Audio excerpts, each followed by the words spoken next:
ಇಂದೇ ಡೌನ್ಲೋಡ್ ಮಾಡಿ ಮತ್ತು ನಿಮ್ಮ ನೆಚ್ಚಿನ ಶೋಗಳನ್ನು ಆನಂದಿಸಿ.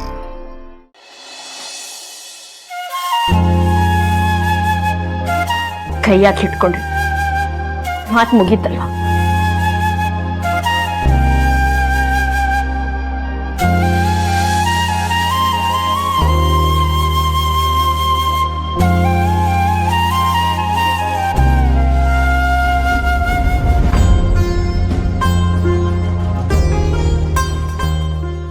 ಸಾರಿ ದೀಪ ಅವರೇ, ಇನ್ನು ಮುಂದೆ ನಿಮಗೆ ನೋವಾಗದಿರೋ ಹಾಗೆ ನೋಡ್ಕೊಳ್ಳೋಕೆ ಪ್ರಯತ್ನ ಪಡ್ತೀನಿ.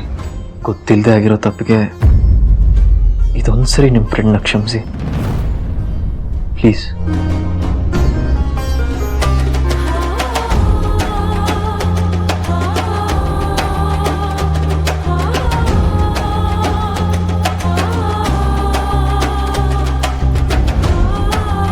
ಪಶ್ಚಾತ್ತಾಪಕ್ಕಿಂತ ದೊಡ್ಡ ಪ್ರಾಶ್ಚಿತ ಏನೂ ಇಲ್ಲ.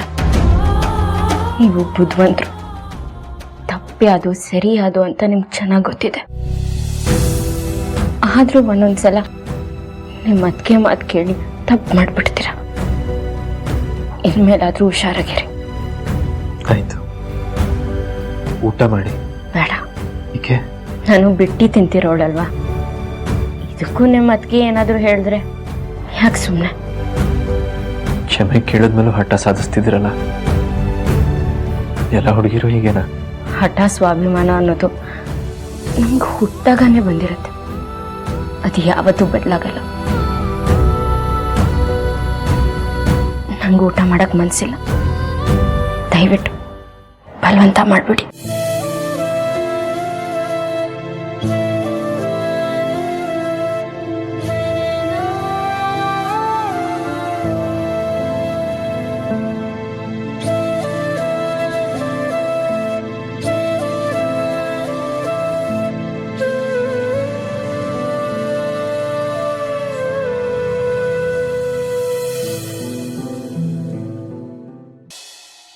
ನನ್ನ ಮಾತಿಗೆ ಬೆಲೆ ಕೊಟ್ಟು ನೀವೆಲ್ಲರೂ ಇಲ್ಲಿ ಬಂದ್ರಲ್ವಾ, ನಾನು ನಿಮ್ಗೆ ಆಭಾರಿ ಆಗಿದ್ದೀನಿ. ಏನ್ ದೀಪ ಹೀಗೆ ಹೇಳ್ತೀಯಾ? ನೀನ್ ಯಾವಾಗ್ಲಾದ್ರೂ ಕರೆದಾಗ ನಾವೆಲ್ಲ ಬರಲ್ಲ ಅಂತ ಹೇಳಿದೀವ ಹೇಳು?